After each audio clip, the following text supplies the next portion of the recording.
नमस्कार जय हिंद दोस्तों, क्या हाल है सारे शेर भाइयों के। होप आप लोग बिल्कुल ही बढ़िया होगे और मचा रहे होगे। तो इंडियन ऑटोमोबाइल इंडस्ट्री से रिलेटेड कुछ नए अपडेट्स आए मेरे पास। खासकर जो मेरे कुछ भाई न्यू आए हो चैनल पे या फिर कार लेने की प्लानिंग कर रहे हो, आपके लिए मैं कुछ ऐसी डिटेल्स बताने वाला हूँ जिसको सुन के आपको लगेगा कि भाई ये क्या चल रहा है। और अच्छी बुरी दोनों बातें आज मेरे पास। आपकी फेवरेट गाड़ियां मारुति ब्रेजा, फ्रॉन्क्स, बलिनो बहुत जल्द आपको फ्लेक्स फ्यूल में भी देखने को मिलेगी। और क्या नए अपडेट्स आ रहे हैं वो सब कुछ डिस्कस कर लेते हैं। चलो फटाफट से वीडियो को स्टार्ट कर लेते हैं। दोस्तों वीडियो को लाइक जरूर कर दिया करो, चैनल को सब्सक्राइब कर लेना। Let's go. आपको तो पता ही है कि भी कुछ टाइम पहले मारुति ने अपनी फ्लेक्स फ्यूल वैगन आर को उतारा था। 7.24 लाख रुपीस इसका प्राइस रखा था। और नॉर्मल वैगन आर से इस कार को महंगा रखा गया था, तकरीबन 80-90 हजार रुपए। और अभी ये सिर्फ टॉप मॉडल में अवेलेबल है। खासकर जो अपडेट आया था कि ये सिर्फ कमर्शियल कार ओनर्स को मिलेगा, यानी कि जिन लोगों को टैक्सी फ्लीट्स ऑफिसेस के लिए कार लेनी है, ये खाली उनको मिल पाएगी और आम आदमी के लिए नहीं है।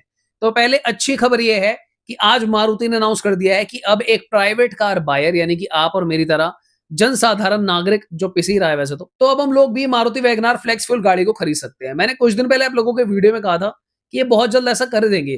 क्योंकि दोस्तों क्या होता है, शुरू में ना बड़ी बड़ी कंपनीज जो है वो एक्टिविटी मॉनिटर करती हैं। गवर्नमेंट भी है ना, वो कहते हैं ना धप्पा नहीं करते एकदम से। तो इन लोगों ने जब शुरू में कार लॉन्च करी तो उन्होंने कहा कि अभी तो सिर्फ कमर्शियल के लिए, आप टेंशन मत लो, वरना E20 वाले गुस्सा आ जाते। तो अब इन्होंने रियलाइज किया कि भाई बात ठंडी हो गई है, 2 हफ्ते हो गए, कुछ नहीं हो रहा, किसी ने कुछ किया ही नहीं। तो अब एक काम करो, अनाउंस कर दो कि भाई अब आम आदमी जो है नॉर्मल वाले को भी मिल जाएगी फ्लेक्स फ्यूल गाड़ी।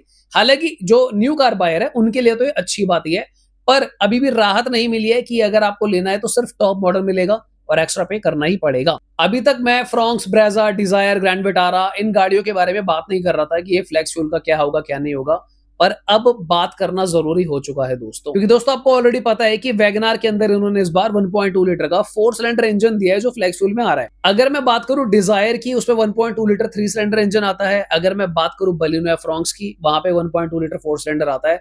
और जो वैगनार में इंजन आपको देखने को मिलता है बायोफ्लेक्स में, ये है आपका K12N इंजन। ये आपको देता है 91 bhp and 114 newton metre torque. So engine change करते ही आपकी ये गाड़ी भी फ्लेक्स फ्यूल बन जाएगी। आपको याद होगा कुछ टाइम पहले से खबर भी आ रही थी कि ब्रेजा के अंदर शायद 1.2 लीटर का इंजन आ सकता है।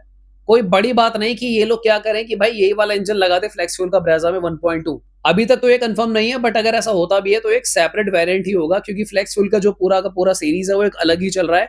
क्योंकि देखो अगर आप सीएनजी भी देखते हो ब्रेजा, तो वो भी तकरीबन 90 bhp के रेंज में चली जाती है।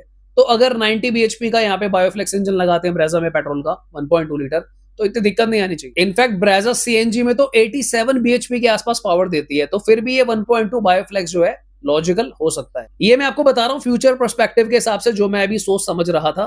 क्योंकि मारुति ने जो स्टेप लिया है कि एक काम करते हैं, हम जनसाधारण के लिए भी बायोफ्लेक्स कर देते हैं। मुझे पहले पता है क्या लगा था कि अभी शुरू में ये लोग अपनी सेल्स को मॉनिटर करेंगे, कमर्शियली देंगे और रियलाइज करेंगे कि भाई कितनी सेल हो रही है, उसके हिसाब से डिसीजन लेंगे। पर ऐसा लग रहा है कि पीछे से जो है बंबू आ चुका है, प्रेशर आ चुका है, तो लोगों ने तुरंत के तुरंत अनाउंस कर दिया है। अब मुझे लग रहा है क्योंकि नॉर्मल कंज्यूमर के पास बायोफ्लेक्स का ऑप्शन अवेलेबल है, आपको क्या लग रहा है टाटा मोटर शांत बैठेंगे? नहीं। टाटा मोटर्स तो भाई साहब 90 वेरिएंट निकाल देते थे गाड़ी के, वो बायोफ्लेक्स नहीं निकालेंगे। Sorry sorry sorry. पर सीन क्या है ना, टाटा मोटर्स की गाड़ियां जो है वो कमर्शियली कम चलती है, हमने रियलाइज किया होगा। फ्लीट सर्विसेज में वो है नहीं, तो उन्होंने सोचा भी होगा कि यार अभी कमर्शियली कंपटीशन क्या करें मारुति से, रहने देते हैं। पर अगर अब वैगनार नॉर्मल आदमी के लिए आ गई है, तो टाटा पंच फ्लेक्स फ्यूल बहुत जल्दी नॉर्मल आदमी के लिए आ जाएगी। मारुति ब्रेजा फेसलिफ्ट का ऑलरेडी एक स्पाई शॉट भी आ चुका है, जो टीवी कमर्शियल शूट के दौरान आया था। उसकी मैं फिलहाल बहुत ज्यादा बात नहीं करूंगा, पर कहना मैं ये चाह रहा हूं कि क्योंकि हम लोगों ने लीक देख लिया है, ब्रेजा फेसलिफ्ट भी आने वाली है, तो कहीं ना कहीं इस इंफॉर्मेशन को समझना आपके लिए बहुत इंपॉर्टेंट है। अगर कोई भी मेरा भाई फ्लेक्स फ्यूल गाड़ी ले रहा हो ना, ये वैगनार, तो मेरी सलाह पता क्या रहेगी, इसमें ना आप शुरू में ये E85 पेट्रोल मत डलवाना। क्यों? रीजन बताता हूं। देखो जो E85 पेट्रोल है ना, वो सस्ता जरूर है, पर उसकी माइलेज जो है वो काफी ज्यादा ड्रॉप रहेगी। तो क्योंकि आपकी गाड़ी तो भाई E85 है ना, तो आप E20 भी डलवा सकते हो। थोड़ा सा महंगा डलवाओ, पर E20 ही डलवाना, मुझे लगता है वो ज्यादा बेटर माइलेज देगा। लॉजिक में यहाँ पे ये कहना चाह रहा हूँ, ARAI ऑलरेडी टेस्ट कर चुका है कि E85 के साथ क्या माइलेज निकल के आएगी वैगनार की, जो ये फ्लेक्स फ्यूल है। पर इसको अनाउंस नहीं करा गया। इसका रीजन जो है बहुत चौंकाएगा आपको। फिलहाल इसको अनाउंस इसलिए नहीं करा गया क्योंकि लोग कंफ्यूज हो सकते हैं, क्योंकि इस गाड़ी में तो E20, 30, 40, 50, E85, E100 ये सारे पेट्रोल डलवाए जा सकते हैं। तो अब क्या अलग अलग माइलेज थोड़ी बताएंगे कि इस गाड़ी की माइलेज इतनी भी है, उतनी भी है। तो मुझे लगता है मारुति ने क्या सोचा कि जो भी वैगनार की ARAI पेट्रोल वाली माइलेज चल रही है, उसी को ही छोड़ देते हैं, नया अपडेट देते ही नहीं है। बड़ा हरामी हो बेटा। I mean this is one of my recommendation, अगर कोई लेगा तो भाई E20 पेट्रोल डलवाना, तो आपको बढ़िया माइलेज आ जाएगी। थोड़ा सा महंगा जरूर है बट इट्स वर्थ इट मुझे लगता है, क्योंकि बात घूम फिर के वही पड़ेगी। अगर आप थोड़ा सा सस्ता पेट्रोल डलवाते हो और वो माइलेज कम देता है, तो उससे बंदे का मूड और खराब होगा कि भाई एक तो मैंने वैगनआर ले ली, ऊपर से मेरी माइलेज भी नहीं आ रही। बाकी तो देखो आपकी चॉइस है, E85 डलवाओ, E100 डलवाओ, गाड़ी इज गुड टू गो। बाकी फिलहाल ये जो मोनोपोली चल रही है, जो हमने फिलहाल रियलाइज करी है कि टॉप मॉडल सिर्फ दिया जा रहा है फ्लेक्स फ्यूल में, इससे मैं कुछ हद तक सहमत नहीं हूं। आप इसके बारे में क्या सोचते हो, कमेंट करके जरूर बताना। अभी तक भी मुझे नहीं लग रहा है कि ये बेस्ट टाइम है गाड़ी खरीदने का। चैनल को प्लीज सब्सक्राइब करके रखो, मेरे को जब लगेगा कि सही टाइम आ रहा है, जो भी अपडेट्स आ रहे हैं आपको भी टाइमली मिलते रहेंगे, उसके अकॉर्डिंगली मैं आपको बताऊंगा भाई, तब ले लेना। फिलहाल थोड़ा सा अगर और रुकते हैं तो समझदारी रहेगी, क्योंकि मैं ये जानने में थोड़ा सा और इंटरेस्टेड हूं कि क्या नया होगा अब, क्योंकि खाली एक गाड़ी फ्लेक्सिबल तो आएगी नहीं। सो क्या स्ट्रेटेजी है, क्या प्लानिंग करा है ब्रांड्स ने, सो उसके अकॉर्डिंगली हमें स्टेप लेना चाहिए। Because again if you buy E20 और अगर फ्यूल चेंज होता है, सो मनी इज स्टक। बाकी अगर थोड़ी सी दीन दुनिया खबरों की बात करें तो अमेजोन की कंपनी है एक स्लेट ऑटो, उसने अपना पिकअप ट्रक इंडिया में पेटेंट करा लिया है। तो समझ नहीं आ रहा भाई क्या सीन है, क्या अमेजोन स्लेट अपने ट्रक इंडिया में लेकर आने वाले हैं?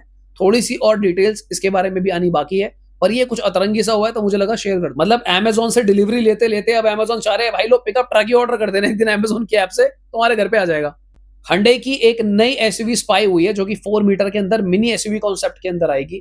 टाटा पंच, सिट्रन C3 और मारुति इग्निस तो वैसे ही खत्म हो गई, कंपटीशन से बाहर है।